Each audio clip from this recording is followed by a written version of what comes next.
value-added chain when it comes to exports. For example, we export a lot of soy to China where they crush it and turn it into oil. There's absolutely no reason in the world we're devolving into that you shouldn't do more and more and more and more of that value added here.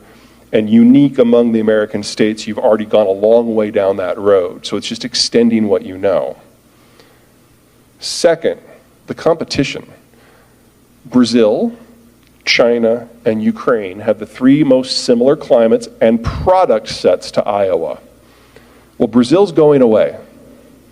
China's going away. And Ukraine, even if they win the war, it will take them years, if not decades, to rebuild their physical infrastructure.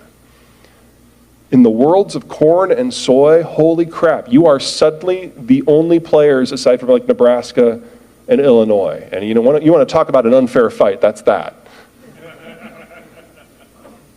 If you do nothing, everything that you have in place is going to make this one of the fastest economically growing regions of the world for the next 30 years. If you do nothing.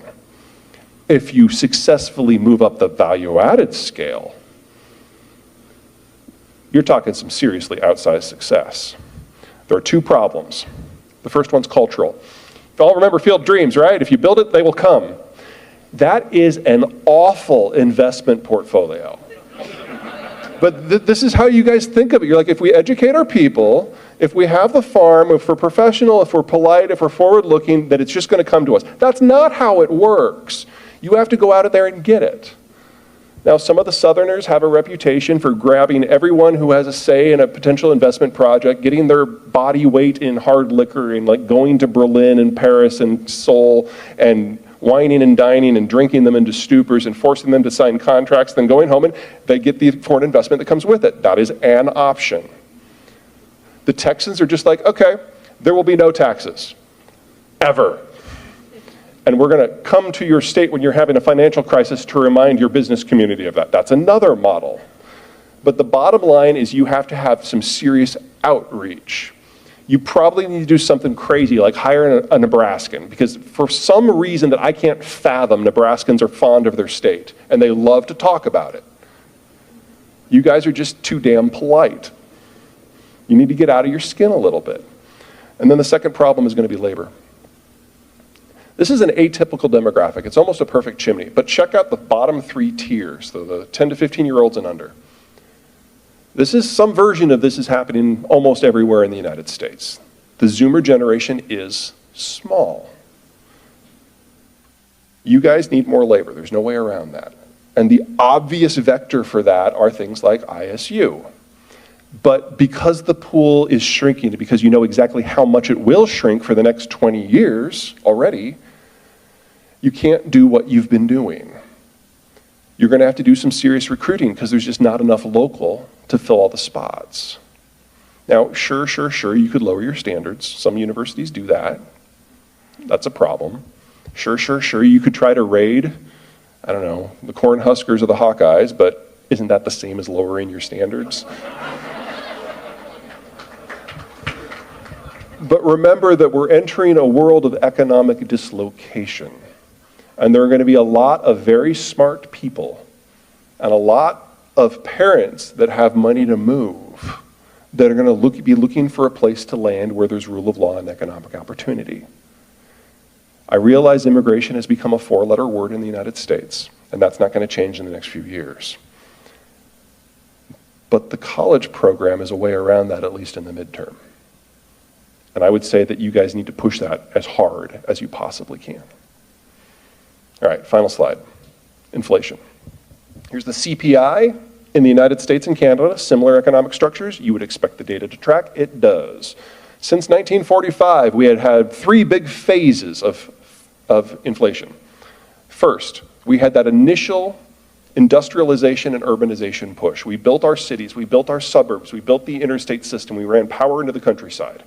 That is industrial demand-driven inflation. Then the baby boomers came of age.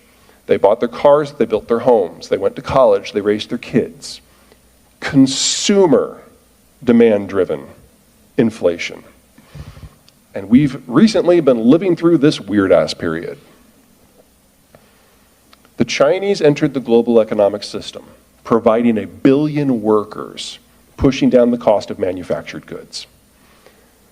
And the Soviet system broke, dumping an empire of raw materials on global markets, keeping commodity prices under control.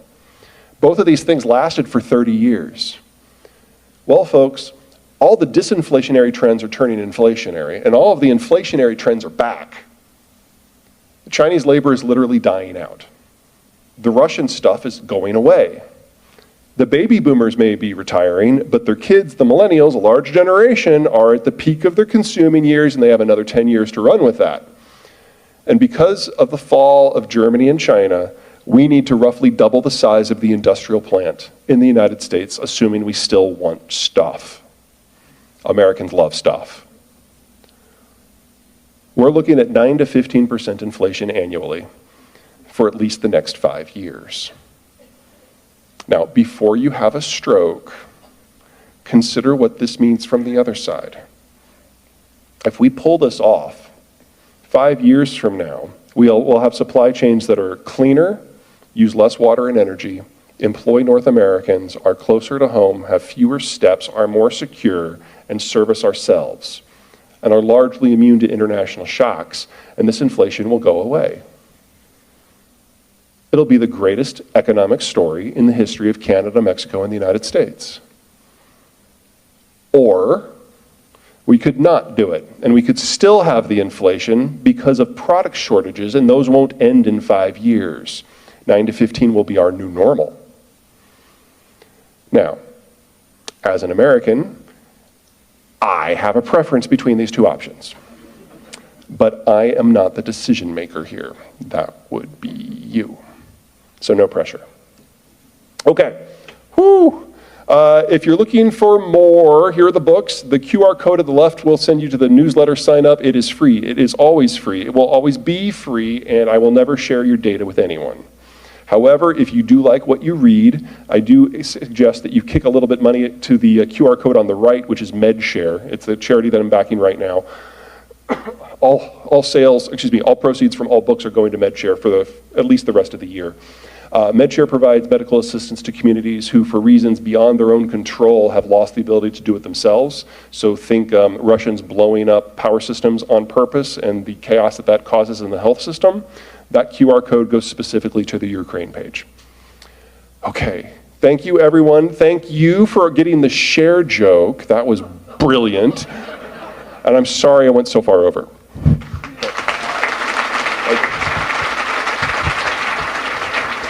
Wait a minute.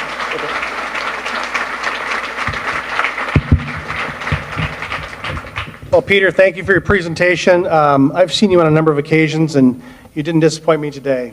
I've got a little gift for you here. Nobody goes away empty-handed. Is that the peanut butter pie? Oh, it could be, but it might have melted.